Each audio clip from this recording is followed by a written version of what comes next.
It was one of those nights that felt normal in every possible way. The kind of ordinary that doesn't stand out in your memory. The kind that never feels like it belongs at the beginning of a disaster. Ollie stepped out of his office building with tired shoulders and a heavy mind. The city had softened into evening, streetlights glowing amber, traffic humming like a distant ocean, shop shutters half down, half alive. The air smelled like dust, warm concrete, and fast food from a nearby corner. He checked his phone. 9:46 p.m. One message from his sister reminding him to send money for their father's medicine. He sighed, rubbed his eyes, and slipped the phone back into his pocket. There was an ATM just across the road. He'd used it 100 times before. Safe place. Familiar place. Routine is comfort, right? He crossed the street, his footsteps echoing on the empty sidewalk. A stray cat darted behind a dumpster. Somewhere in the distance, laughter spilled out of a tea shop. The ATM booth glowed ahead of him like a small, artificial sun in the dark. A white box of silence, surrounded by thick glass. Ollie didn't feel fear. Why would he? Nothing about the moment felt dangerous. It just felt dull. Real life. The kind nobody warns you about. He pushed the door open. The booth was cool, carrying the faint scent of plastic, metal, and the ghost traces of everyone who had stood there before him. He stepped inside, and the door clicked shut behind him. Instantly the outside world disappeared, leaving just the quiet hum of the machine and his own slow breathing. The screen blinked in its usual greeting. Bright, friendly, mechanical. Insert your card. He reached into his wallet and slid the card in, just as he had done so many times before. The machine made its usual little whirring sound, like it was thinking, processing, calculating, working for him. But this time, something felt a little different. A delay hung in the air. Just a second too long. Nothing major, but noticeable enough that Ollie frowned slightly. The screen froze for half a second longer than usual, and then flashed an error message. Something vague, unhelpful, a digital shrug. He tried again. The machine swallowed the card completely. No gentle pullback, no invitation to remove it, just silence. Ollie stared at the slot. "Hello," he murmured under his breath, tapping the screen lightly as if that might wake it up. He pressed cancel. Nothing happened. He pressed options. Nothing. The machine that had been so obedient for years was suddenly cold, unresponsive, almost mocking. And that's when it happened. His phone buzzed. A message alert from his bank app popped up on the screen. His heart slowed, then slammed. Withdrawal of 15,000 PKR successful. His hands went cold. He looked at the ATM in front of him, looked back at the message. Then another notification flashed on the screen. Withdrawal of 20,000 PKR successful. "No, no, no, no," he whispered, a thin edge of panic creeping into his voice. He hadn't taken out a single rupee yet. The machine stood there, quiet and harmless in appearance. Still glowing, still polite. But now it felt like it was staring back at him, hiding something. The air in the booth suddenly felt heavier, smaller, claustrophobic. He pounded the cancel button harder this time, his fingers no longer gentle. The screen blinked but did nothing meaningful. He checked around the booth sharply, eyes scanning the glass, the street, the reflection of his own anxious face staring back at him. Outside, a couple walked by laughing, completely unaware that inside this glowing glass box, his world had just begun to crack. Another notification came. Withdrawal of 10,000 PKR successful. Ollie's breath caught in his throat. His chest tightened as if someone squeezed his heart in a fist. He pulled out his phone and opened the banking app. The balance on the screen dropped again. And again. Like sand sliding through fingers, he couldn't close fast enough. "How is this possible?" he muttered, hands shaking now. He was still standing there. His card was still trapped inside the machine. Nobody else had walked into the booth. No one was touching the screen but him. It felt unreal, like watching your house burn down on a security camera while you sit helpless miles away. He stepped back from the machine, suddenly afraid of it, as if it might attack him next, as if it might swallow him too. That's when fear finally arrived. Not loudly, not dramatically. It crawled in slowly through his spine, like ice spreading beneath his skin. He realized something in that moment. This wasn't a normal mistake. This wasn't a glitch. This was controlled, planned, and whatever was happening, it had started long before he walked into this booth tonight. Outside the glass, the city carried on breathing. Cars passed. People scrolled on their phones. The tea shop kept pouring cups like nothing in the world was wrong. But inside Ali's chest, a silent storm had begun. The ordinary moment was gone, and something dark had taken its place. Ali sat on the edge of his bed, staring at his phone like it had betrayed him. The screen was quiet now, no more notifications, no more withdrawals, just the dull glow of his banking app, showing a much smaller balance than the one he recognized as his. The room around him felt unreal, like it had shifted slightly off its axis. The fan spun above, whispering in lazy circles. Outside, a dog barked somewhere in the street. Life was still moving. It didn't care that something inside him had shattered. He kept replaying the night in his head. The walk, the booth, the machine, the messages. But there was something else, something he had pushed aside until now. A detail that had seemed harmless at the time. A moment that didn't look important until it suddenly became everything. He scrolled through his call history. There it was. An unknown number from earlier that evening. Just before he left the office. He remembered it now, clearer than before. He had been packing his bag, the last one in the office, when the phone had rung. It wasn't unusual. Plenty of unknown numbers came through every day. Delivery services, clients, random wrong numbers. He had answered without thinking. Hello. And on the other end, a voice so calm, so professional, so perfectly balanced between friendly and serious that it felt official. Good evening, Mr. Ali. This is the security department from your bank. No background noise, no echo, just a firm, steady voice, smooth as polished glass. In that moment, Ali hadn't questioned it. Why would he? Banks had his number. They had his name. He was just another account holder in a world run by data. Yes, he had replied, distracted, still focused on his laptop screen. We are noticing unusual activity linked to nearby ATM locations. For your protection, your card may experience a temporary security hold this evening. There's no need to worry. No need to worry. Those 4 words were so carefully chosen, so calculated. They didn't cause alarm. They soothed him, calmed him. It sounded responsible, protective, helpful. Temporary? Ali had asked. Yes, sir. Just a system-level precaution. If you face any issue at the ATM, simply try the transaction again, and it will resolve automatically. That was it. No request for information. No demand. No threat. The call had ended as simply as it began. At the time, Ali had shrugged it off. A boring adult problem. A routine warning. Something to forget. But now, sitting in the dim light of his bedroom, that call took on a whole new shape. Like a shadow stepping into the light, revealing the outline of something monstrous. That phone call hadn't been a warning. It had been a setup. The trap didn't start at the ATM. It started in his mind. That's the part nobody ever tells you. People imagine thieves using crowbars, guns, masks, dark alleys. But the real world has evolved.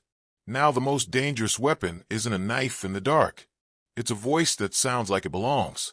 A voice that wears the uniform of authority. A voice that makes you feel safe before the ground disappears beneath you. Ali felt sick. He thought about the way the man had said his name. Smooth. Confident. As if he was reading it off a screen filled with personal details. As if Ali wasn't a human being to him. Just an entry in a system. And that's how the game really works. Not through force, but through psychology. Fear disguised as protection. Authority wrapped in kindness. Urgency hidden inside calm words.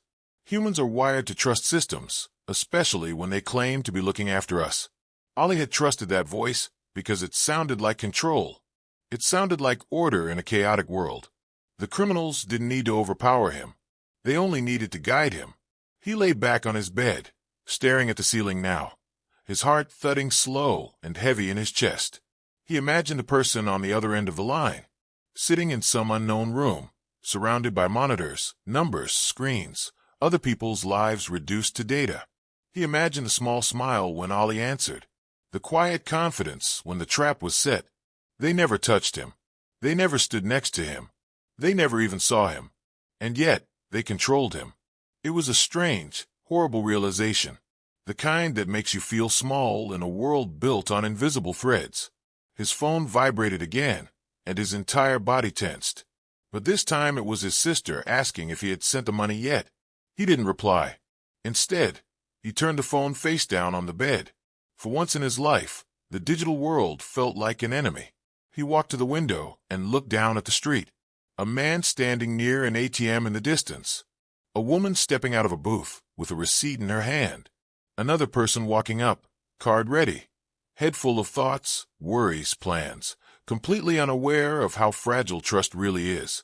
They all looked so normal, just like he had. That's what made it so terrifying. There is no dramatic music warning you of danger. No dark figure lurking in the corner. Just normal life until it isn't. And Ollie realized, with a slow, painful clarity, that the scariest part of modern crime is not how it happens, but how easily you believe it won't happen to you. The end is never loud. That's the part most people don't expect. You think a criminal story ends with flashing lights, a dramatic chase, handcuffs clicking shut, and a face pushed against a police car. But real endings are quieter, heavier. They creep in like an echo that refuses to fade.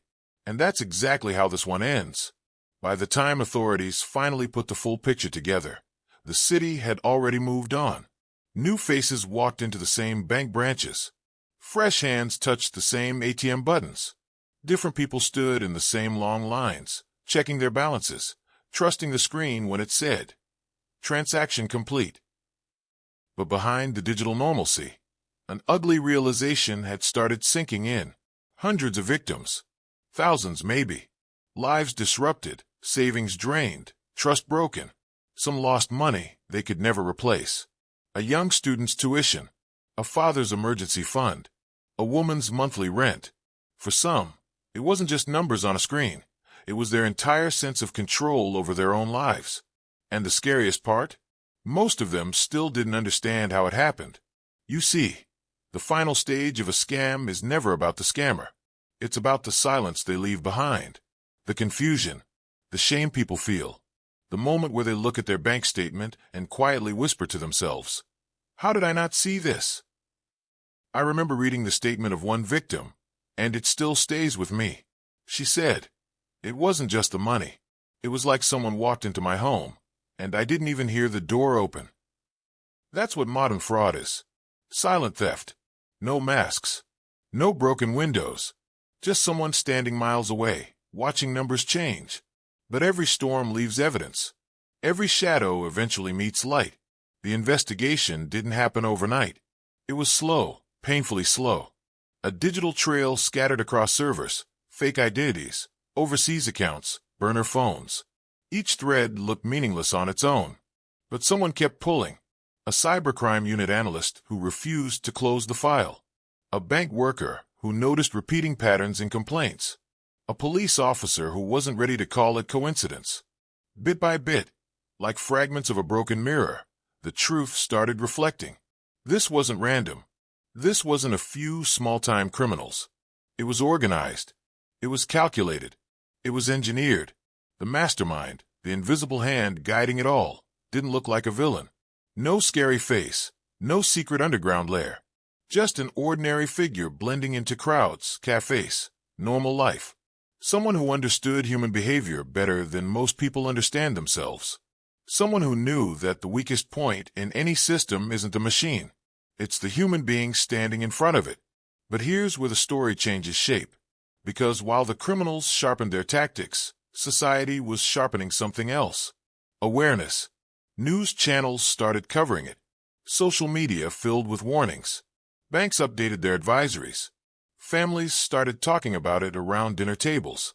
Friends started checking on friends. Did you share your OTP with anyone?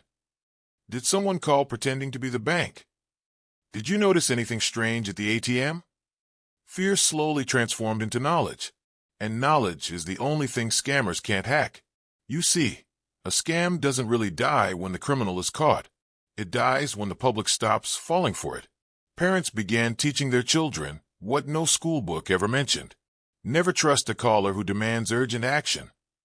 Never believe a message that threatens you with time. Never assume the screen is telling the truth. People who once rushed through transactions without thinking now stood for a moment longer, observing, questioning, verifying. That pause, that single second of hesitation, became the strongest security system of all.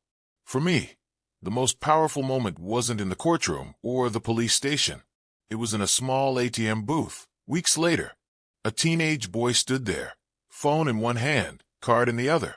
His screen said something strange, a message flashing that didn't feel right. And for a second, he froze. He remembered a video he had seen, a warning about ATM scams and digital fraud. He remembered a voice telling him, if something feels urgent, pause. If something feels strange, walk away. So he did. He stepped back. He canceled the transaction. And nothing happened. No drama. No chaos. Just him walking away with his money still safe. That's victory. Not the dramatic kind. The quiet, powerful, everyday kind. The type that never makes it into headlines, but saves lives anyway. And that's what this story is really about. Not criminals, but consciousness. A battle not fought with guns or fists, but with awareness, patience, and knowledge. A fight happening every single day in front of screens, keypads, notifications, and phone calls. Somewhere out there, even right now, another attempt is being made to trick someone, to rush them, to scare them, to confuse them. But now, they might remember this story. They might remember to stop. They might remember to think. And that one small decision could change everything. So if you're listening to me right now, don't just hear this as a story. See it as armor. See it as something you carry with you. Every time you touch your phone, every time you step near an ATM, every time a strange call rings through the silence. Because in the modern world, the most powerful thing isn't technology. It's awareness. And once you truly see the trick, it loses its power forever. If this story opened your eyes even a little, share it with someone you care about. Because the best way to end a crime story is to stop the next one from happening at all. The strangest part wasn't the money. It was the silence. The silence of the machine. The silence of the street. The silence of everyone around him who had no idea that something invisible was happening right in front of their eyes. Ali stood outside the ATM booth now, watching it from across the street, like it was a criminal he was afraid to approach again. The machine looked normal. Perfectly normal. No alarms. No sparks. No broken parts. No suspicious people standing nearby. Just a clean white box, glowing peacefully, inviting the next person forward. A young boy walked toward it, earphones in, lost in his music. He slid his card inside without a second thought. Ali almost wanted to shout, "Don't use it."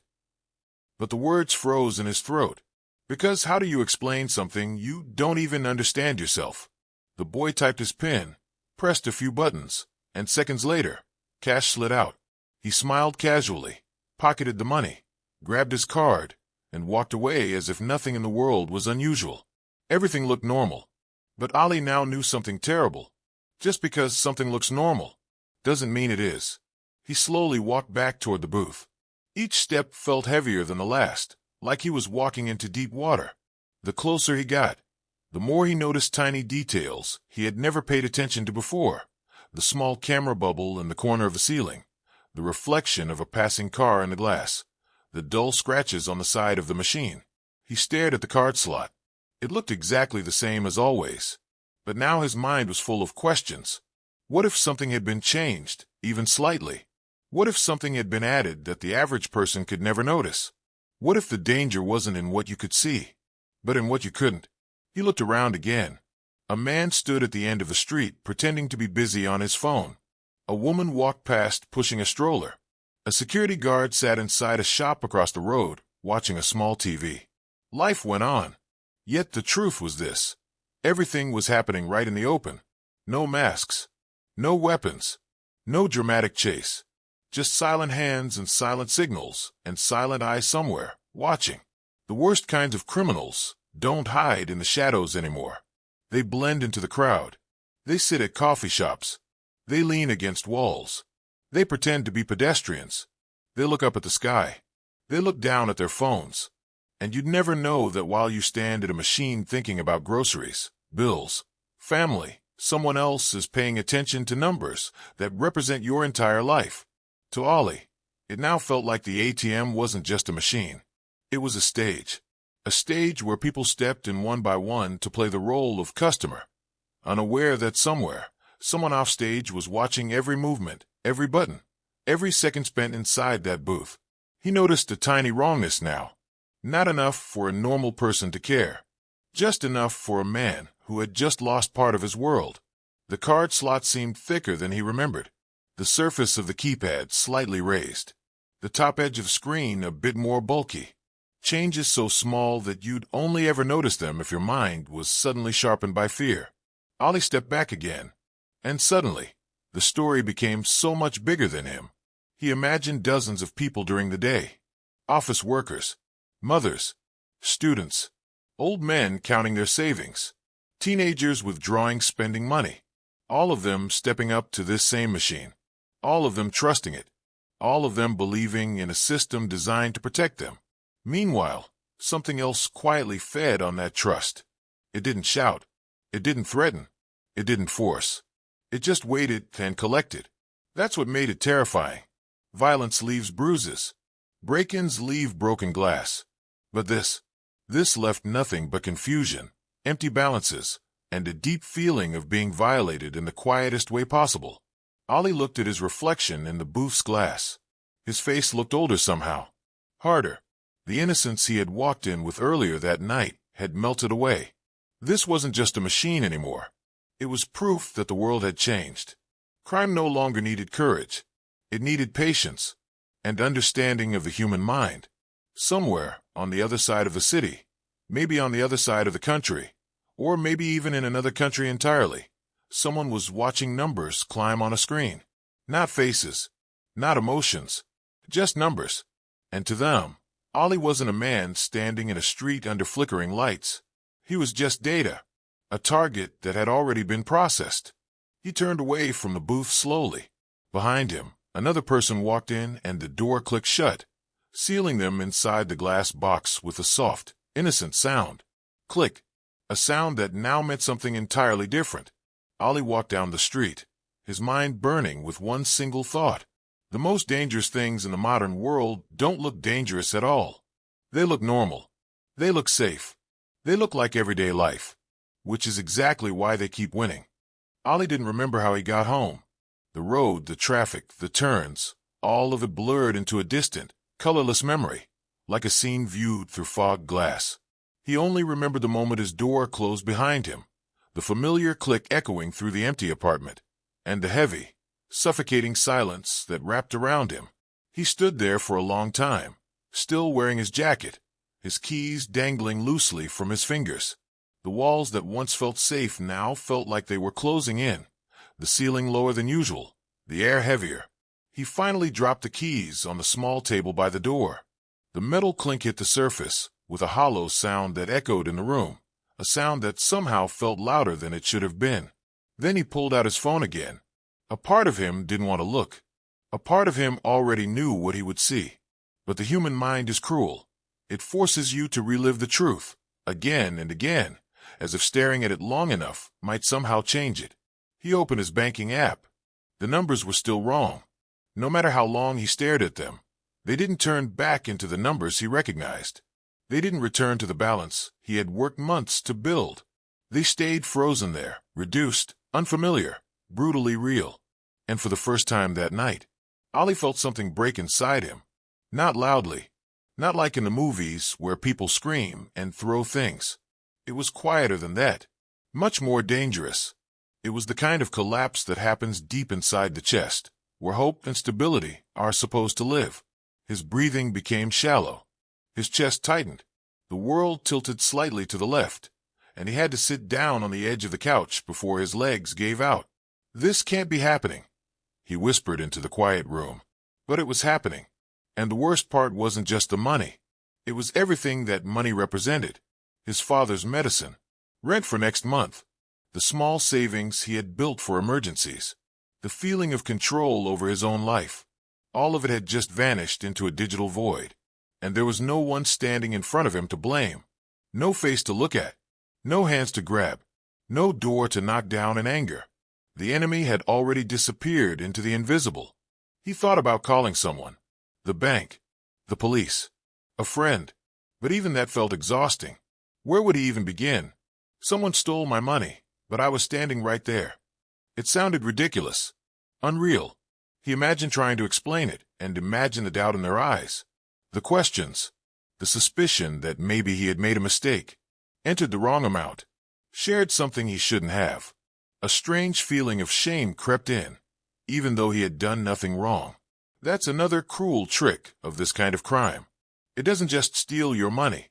It steals your dignity. Ali buried his face in his hands and just sat there, breathing slow and heavy, while memories flickered in his mind. Long office hours. Skipped lunches. Extra shifts. All of it for a number on a screen that had now been cut in half like it never mattered. He stood up and began to pace the living room, back and forth, like a trapped animal in a cage of walls. Every step echoed the same question again and again. How could this have happened? He replayed the moment in the booth. Over and over. The sound of the door. The glow of the screen.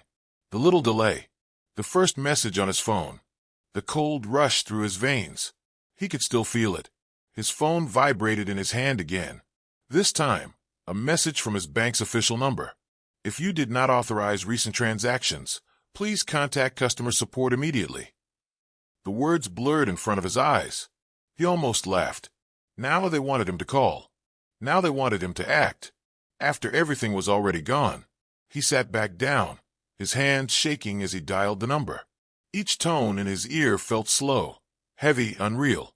When a voice finally answered, cheerful and robotic, he almost didn't recognize it as part of the real world.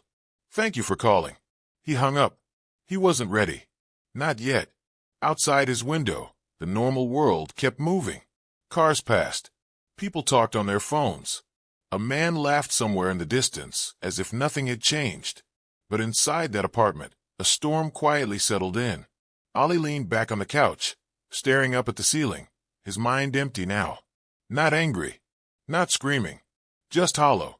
That's the most terrifying stage. Not panic, emptiness. He realized something terrifying in that moment. That what had really been taken from him wasn't just money. It was peace. It was trust. It was the simple belief that if you do everything right, life will be fair to you. And once that belief is gone, the world never looks the same again.